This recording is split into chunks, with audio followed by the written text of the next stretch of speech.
Welcome to Swastik tutorials. हम लोग पढ़ रहे हैं सॉल्यूशन चैप्टर।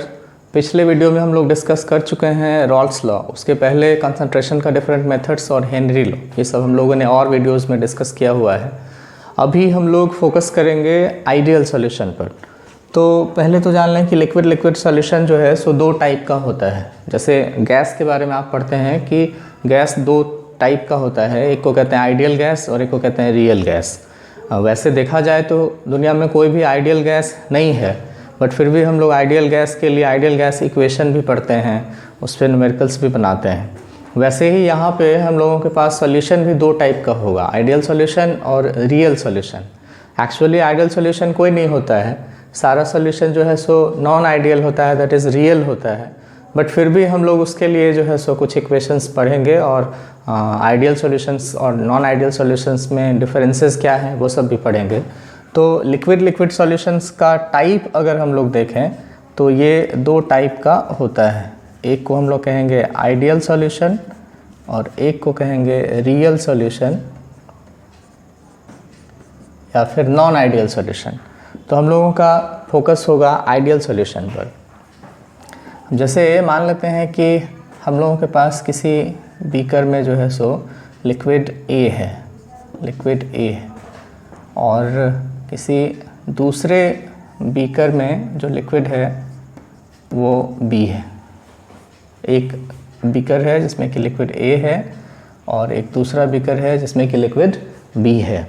अब इस दोनों को मिक्स कर देते हैं, तो दोनों को मिक्स कर देते हैं तो हम लोगों को एक सॉल्यूशन मिलेगा ए बी, जिसमें हम लोग कहेंगे कि ये लिक्विड ए और बी है।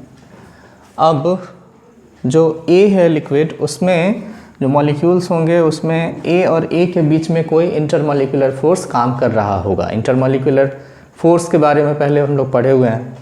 फिर लिक्विड बी है तो इसमें पार्टिकल्स बी और फिर पार्टिकल्स बी के बीच में जो है सो कोई इंटरमॉलिक्यूलर फोर्स काम कर रहा होगा। और जब सॉल्यूशन बनाते हैं तो particle of A and particle of B के बीच में कोई इंटरमॉलिक्यूलर फोर्स काम करता है। अब मान लीजिए कि जिस टाइप का फोर्स इसमें काम करता है, जैसे मान लेते हैं कि इसमें शुरू में जो है सो डाइपोल डाइपोल अट्रैक्शन फोर्स काम करता है, और ये जो लिक्विड है इसमें भी डाइपोल डाइपोल अट्रैक्शन फोर्स काम करता है। तो इन दोनों को जब मिक्स करेंगे तो इस दोनों में भी डाइपोल डाइपोल अट्रैक्शन फोर्स ही काम करेगा। इस तरह का सिचुएशन होना चाहिए कि जब दो लिक्विड है, दोनों में सेम नेचर का फोर्स काम करता हो। एग्जैक्टली इक्वल नहीं हो सकता है, but nature of the force, intermolecular force का जो टाइप है वो दोनों में सेम होना चाहिए। तब जो हम लोगों का सॉल्यूशन बनेगा उसके डिफरेंट पार्टिकल्स के बीच में भी फोर्स ऑफ अट्रैक्शन जो है सो सेम होता है। इस तरह के सॉल्यूशन को हम लोग कहेंगे कि ये आइडियल सॉल्यूशन है, ऑलमोस्ट आइडियल सॉल्यूशन है। और आइडियल सॉल्यूशंस के लिए अगर हम लोग डेफिनेशन लिखें तो कहते हैं कि ideal solutions are those solution which follow Raoult's law at all concentrations. Ideal solutions are those solution which follow Raoult's law at all concentration. Ideal solution वो solution है जो हर एक कंसंट्रेशन पे कम रहे या ज़्यादा रहे, उससे मतलब नहीं है कंसंट्रेशन का। रॉल्स लॉ को उसको फॉलो करना चाहिए। और इस तरह का सॉल्यूशन का जो कैरेक्टरिस्टिक्स है, उसको कुछ फीचर्स ऑफ आइडियल सॉल्यूशन जो है सो उसको हम लोग अभी आगे डिस्कस करेंगे। Characteristics of ideal solution, ideal solutions के क्या क्या कैरेक्टरिस्टिक्स होंगे। तो पहला, जैसा हम लोगों ने डिस्कस किया कि ए और ए के बीच का जो इंटरमॉलिक्यूलर फोर्स है, बी और बी के बीच का जो इंटरमॉलिक्यूलर फोर्स है और ए बी के बीच का जो इंटरमॉलिक्यूलर फोर्स है वो आइडेंटिकल होना चाहिए। दैट इज़ डाइपोल डाइपोल है तो सब में डाइपोल डाइपोल अट्रैक्शन फोर्स है, आयन डाइपोल है तो सब में आयन डाइपोल अट्रैक्शन फोर्स होना चाहिए। ये जो है सो पहला कंडीशन है। दूसरा, रॉल्स लॉ को फॉलो करना चाहिए। रॉल्स लॉ हम लोगों ने पढ़ा कि जो सॉल्यूशन का वेपर प्रेशर होता है वो partial vapour pressure of component A and partial vapour pressure of component B के सम के बराबर होता है। तो ये रॉल्स लॉ फॉलो करता है। तीसरा है डेल्टा वी मिक्सिंग का ज़ीरो होगा। डेल्टा वी मिक्सिंग का ज़ीरो होने का क्या मतलब है कि अगर आप लिक्विड ए और लिक्विड बी का एक पर्टिकुलर वॉल्यूम लेते हैं, तो जैसे ए अगर हम लोगों ने 1 लीटर लिया और बी जो है सो 1 लीटर लिया, तो टोटल मिक्सचर 2 लीटर होना चाहिए। तो इसमें आपको लगता है कि 2 लीटर से ज़्यादा और कम भी हो सकता है क्या? हाँ, हो सकता है। 2 लीटर से कम और 2 लीटर से ज़्यादा भी हो सकता है। तो इसमें आइडियल सॉल्यूशन में ये है कि जो वॉल्यूम है उसमें कोई चेंज नहीं होना चाहिए, मिक्सिंग का वॉल्यूम कांस्टेंट रहना चाहिए। चौथा बोला गया कि डेल्टा एच मिक्सिंग का 0 होना चाहिए। डेल्टा एच क्या?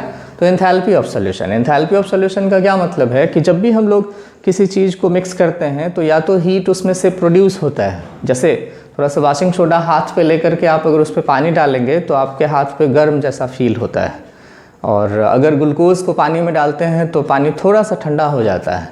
तो सॉल्यूशन बनने के दौरान या तो हीट रिलीज होता है या हीट एब्जॉर्ब होता है, but during the formation of ideal solution no heat is absorbed, no heat is released. कोई हीट एब्जॉर्ब नहीं होता है, कोई हीट रिलीज नहीं होता है। उसका जो एंथैल्पी ऑफ मिक्सिंग है वो 0 होता है। ये वैल्यू जो है सो इसका चेंज इन एंथैल्पी 0 होता है। ये चीज़ आपको जो है सो आइडियल सॉल्यूशन का एक कैरेक्टरिस्टिक है। आइडियल सॉल्यूशन का अगला कैरेक्टरिस्टिक्स है डेल्टा एस मिक्सिंग का ग्रेटर दैन 0 होगा। डेल्टा एस हम लोग कहते हैं चेंज इन एंट्रोपी को। एंट्रोपी मतलब रैंडमनेस होता है। तो रैंडमनेस अगर सॉल्यूशन आप बनाते हैं तो वो बढ़ जाता है। जैसे आप अगर मान लेते हैं कि पानी है और उसमें जो है सो नमक मिला देते हैं, तो पानी में जब आप नमक मिला देते हैं तो नमक का पार्टिकल अब कहाँ पर है? जैसे नमक सॉलिड स्टेट में हम लोगों के पास है तो कुछ पर्टिकुलर एरिया में वो लिमिटेड है, लेकिन जब पानी में उसको डिसॉल्व करवा देते हैं तो through out the water solution वो क्या है? यूनिफॉर्मली डिस्ट्रीब्यूटेड है।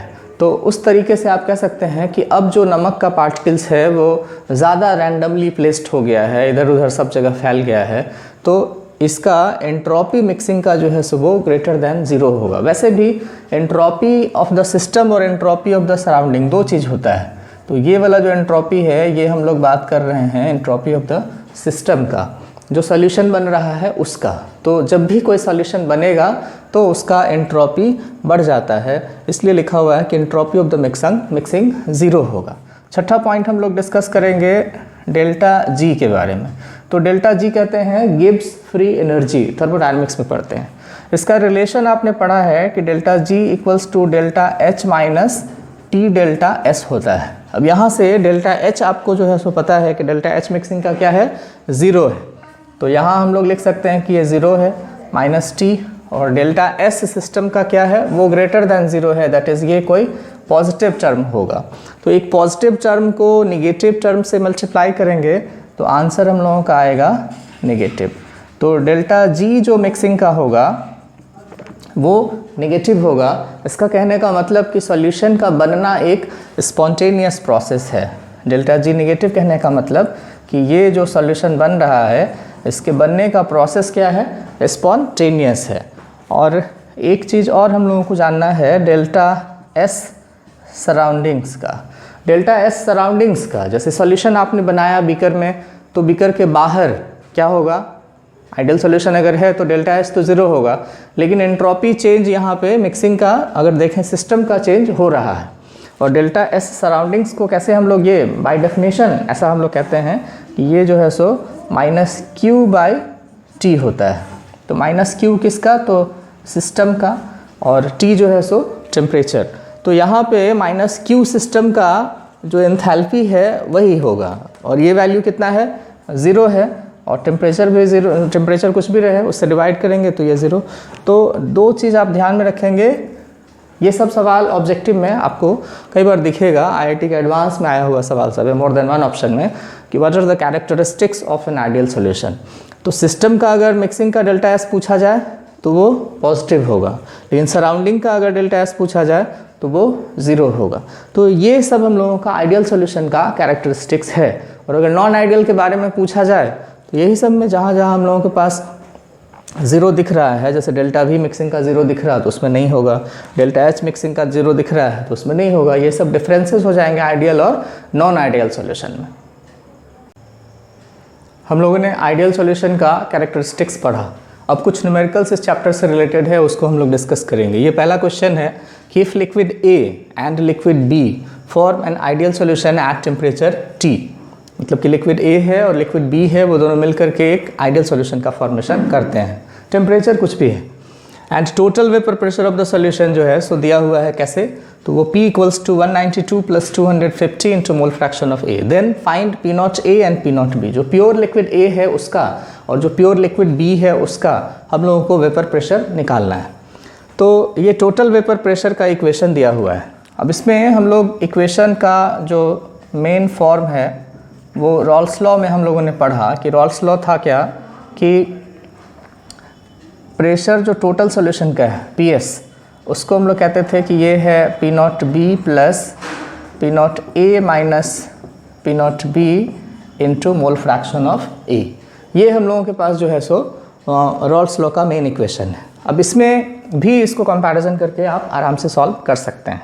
बड़ा आसान सा तरीका क्या है कि हम लोग इसको दो अलग अलग केस मान लेते हैं। जैसे मान लेते हैं कि अगर मोल फ्रैक्शन ऑफ A हम लोग कहते हैं कि 0 है, A ख़त्म हो गया, A है ही नहीं, तो A अगर नहीं है तो उसमें सारा कुछ क्या है, B होगा।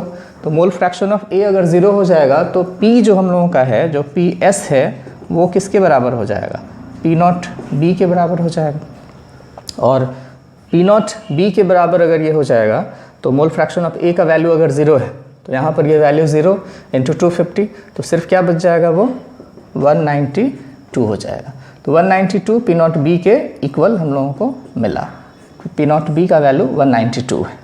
दूसरा केस हम लोग क्या करते हैं कि दूसरा केस में हम लोग कर देते हैं कि मोल फ्रैक्शन ऑफ A का वैल्यू 1। अगर मान लें कि if mole fraction of A equals to 1 है, यहाँ पे हम लोगों ने क्या किया था कि मोल फ्रैक्शन ऑफ A मान लेते हैं कि 0 है, और यहाँ पे हम लोग क्या करते हैं कि अगर मान लेते हैं कि मोल फ्रैक्शन ऑफ A जो है सो 1 है, तब जो हम लोगों के पास टोटल प्रेशर है वो किसके बराबर हो जाएगा, तो P नॉट A। क्यों? क्योंकि अब तो सॉल्यूशन में सिर्फ A बचा हुआ है, उसमें तो अब B है नहीं। तो PS अगर हम लोग कहते हैं कि P नॉट A के बराबर हो जाएगा, तो यहाँ पर मोल फ्रैक्शन ऑफ A का वैल्यू अगर आप 1 रख देंगे तो 192 प्लस 250 आ जाएगा। 192 प्लस 250 ऐड करेंगे तो ये 440 हो जाएगा। तो P नॉट A का वैल्यू जो है सो 440 और P नॉट B का वैल्यू 192 आता है। अगला क्वेश्चन है हम लोगों के पास कि butane and pentane form an ideal solution at temperature T।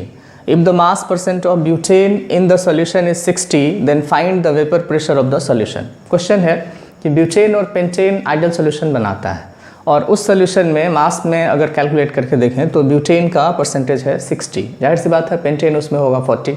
तो अब आपको बताना है कि वेपर प्रेशर ऑफ सॉल्यूशन कितना होगा। दूसरी बात यहाँ पे दिया हुआ है कि P नॉट ब्यूटेन का 220 मिलीमीटर Hg है और P नॉट पेंटेन का 180 मिलीमीटर Hg है, मतलब कि प्योर ब्यूटेन का ये वेपर प्रेशर और ये प्योर पेंटेन का वेपर प्रेशर दिया हुआ है। अब इसको सॉल्व करने के लिए हम लोग इसको क्या करते हैं कि हम लोग के पास दो चीज़ है, ब्यूटेन है, पेंटेन है।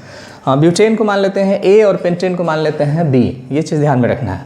ब्यूटेन का फॉर्मूला C4H10, पेंटेन का फॉर्मूला C5H12। मोलर मास अगर निकालें तो ब्यूटेन का ये कार्बन का 12 इंटू 4 प्लस 10 58, उसी तरीके से पेंटेन का हो जाएगा 12 इंटू 5 60 प्लस 12, तो ये 72 और ये 58। मास दिया हुआ है क्वेश्चन में कितना, 60, तो ये 60 ग्राम। तो अगर ब्यूटेन 60 ग्राम है तो जाहिर सी बात है कि पेंटेन 40 ग्राम होगा। फिर इसका मोल्स निकालें तो मास बाई मोलर मास तो 60/58, mass by molar mass 40/72। Rawls law हम लोगों को यूज़ करना है। रॉल्स लॉ का इक्वेशन हम लोगों को पता है कि P सॉल्यूशन का जो टोटल सॉल्यूशन का वेपर प्रेशर है वो P not B plus P not A minus P not B into mole fraction of A होता है। A यहाँ पे हम लोगों ने किसको माना हुआ है, ब्यूटेन को माना हुआ है। तो सबसे पहले आपको मोल फ्रैक्शन ऑफ A निकालना है, मतलब मोल फ्रैक्शन ऑफ ब्यूटेन निकालना है। तो number of mole of A, number of mole of A plus number of mole of B, तो ये 60/58 प्लस 40/72, इसको अगर हम लोग सॉल्व करते हैं तो ये 1.03 आता है। फिर नीचे भी 1.03 और ये 40/72 0.55 आता है। इसको टोटल को अगर हम लोग सॉल्व करें तो कितना आता है, तो ये जो है सॉल्व करने पे आता है मोल फ्रैक्शन ऑफ A 0.65।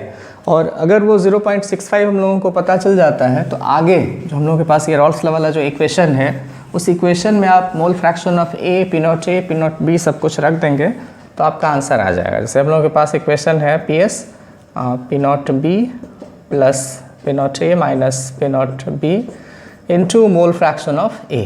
क्वेश्चन में पी नॉट बी जो है सो यहाँ पे बी आप कहेंगे किसको, पेंटेन को, तो ये दिया हुआ है 180 और इधर पी नॉट ए हम लोगों का है ब्यूटेन, तो 220 माइनस 180 इंटू 0.65, तो ये 180 प्लस ये हो जाएगा 40 इंटू 0.65। सॉल्व करेंगे आप तो लगभग 206 मिलीमीटर मरकरी का ये आता है, ये हम लोगों का आंसर हो जाएगा। अगला न्यूमेरिकल है हम लोगों के पास कि if liquid A and liquid B form an ideal solution at temperature 80 degree Celsius and the boiling point of solution is also 80 degree Celsius, then find the mole fraction of A and B in liquid solution। Question है कि हम लोगों के पास A और B का जो है सो एक आइडियल सॉल्यूशन है और उस आइडियल सॉल्यूशन का टेम्परेचर कितना, तो 80 डिग्री सेल्सियस है। दूसरी बात क्या कि उस सॉल्यूशन का बॉइलिंग पॉइंट 80 डिग्री सेल्सियस है। अब यहाँ पे याद कीजिए बॉइलिंग पॉइंट का डेफिनेशन आपको बताया था मैंने। Boiling point, normal boiling point यहाँ पे सेम लेकर के चलेंगे, तो बॉइलिंग पॉइंट पर अगर कोई लिक्विड है तो हम लोग कहेंगे कि उसका वेपर प्रेशर 1 एटमॉस्फेयर के बराबर होगा। तो सोल्यूशन अपने बॉइलिंग पॉइंट पर है, बॉइलिंग पॉइंट जो सोल्यूशन का है वो 80 डिग्री सेल्सियस है, इसलिए हम लोग कहेंगे कि जो वेपर प्रेशर ऑफ सोल्यूशन है, वेपर प्रेशर जो सोल्यूशन का है वो हम लोग कहेंगे vapour pressure of solution equals to हो जाएगा 1 एटमॉस्फेयर। 1 एटमॉस्फेयर कहने का मतलब कितना, तो 760 मिलीमीटर Hg का। दूसरी बात यहाँ पे गिवन दिया हुआ है कि प्योर लिक्विड A का जो वेपर प्रेशर है वो है 800 मिलीमीटर और जो प्योर लिक्विड B है उसका वेपर प्रेशर है 650 मिलीमीटर। तो फाइंड क्या करना है कि मोल फ्रैक्शन A का और मोल फ्रैक्शन B का। इसमें हम लोग रॉल्स लॉ यूज़ करेंगे। रॉल्स लॉ क्या था, तो रॉल्स लॉ का इक्वेशन है हम लोग के पास P solution equals to P naught B plus P naught A minus P naught B into mole fraction of A। Solution का वेपर प्रेशर कितना, तो 760, कहाँ से आया आपको पता है, तो ये 760 हम लोग लिखेंगे। P naught B क्वेश्चन में दिया हुआ है कितना, 650 और P naught A भी क्वेश्चन में दिया हुआ है कितना, 800 और फिर से यहाँ पे लिखेंगे हम लोग 650 and mole fraction of A। तो यहाँ से आप लिख सकते हैं कि ये 760 इक्वल्स टू 650 प्लस 800 माइनस 650 करेंगे तो ये 150 मोल फ्रैक्शन ऑफ A। तो मोल फ्रैक्शन ऑफ A हम लोग कह सकते हैं 760 माइनस 650 बाई 150। इसको आप सॉल्व करेंगे तो ये लगभग 0.73 आता है। तो मोल फ्रैक्शन आपको पता है, मोल fraction of A and mole fraction of B कितना होता है, 1। किसी भी बाइनरी सॉल्यूशन में, दो चीज़ों के सॉल्यूशन में जो टोटल मोल फ्रैक्शन होता है उसका सम जो हम लोग कहेंगे कि वो 1 होता है। तो अगर मोल फ्रैक्शन A हम लोगों को पता है तो B का वैल्यू जो है सो आप यहाँ से निकाल सकते हैं, 1 माइनस 0.73 कर सकते हैं, तो ये 0.27 हो जाएगा। तो मोल फ्रैक्शन ऑफ A भी पता चल गया और मोल फ्रैक्शन ऑफ B भी पता चल गया।